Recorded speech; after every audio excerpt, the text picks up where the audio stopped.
Finding clean energy solutions for low-income populations must be one of our highest priorities if we're going to make the energy transition that we hope for a reality.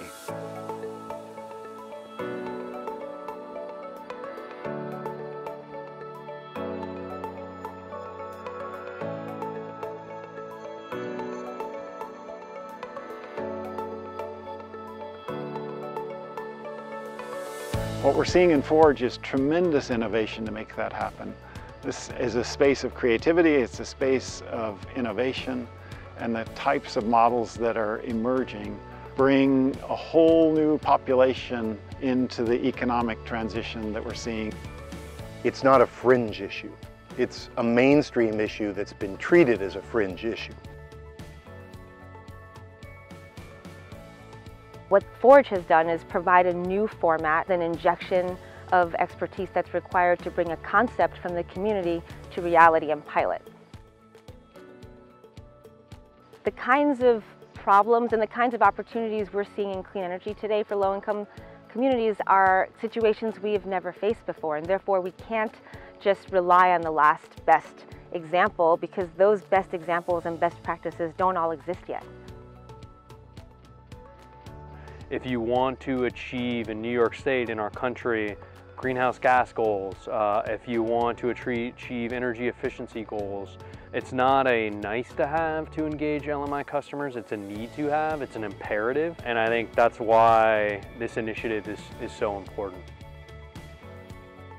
For us, that's really what Forge is trying to do, is trying to provide a certain type of resource to this space between idea and scaling. So it's about bringing in coaching, bringing together a diverse set of stakeholders, and really try to accelerate ideas to pilot, and from there to scale. The speed, I'm just amazed at how much can get done in such a short time.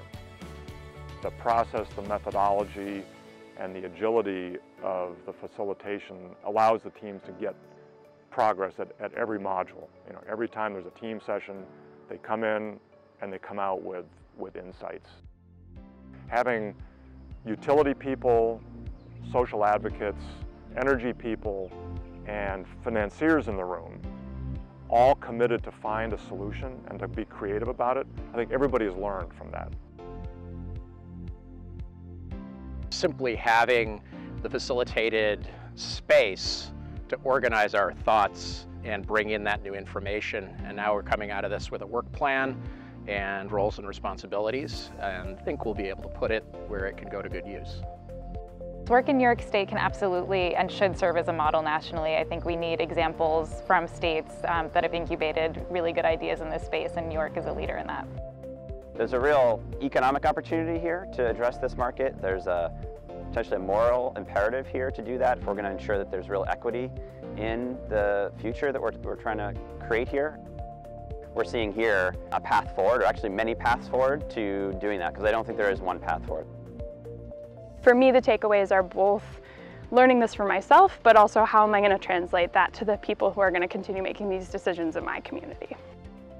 I come here to be awestruck, and I've never been disappointed.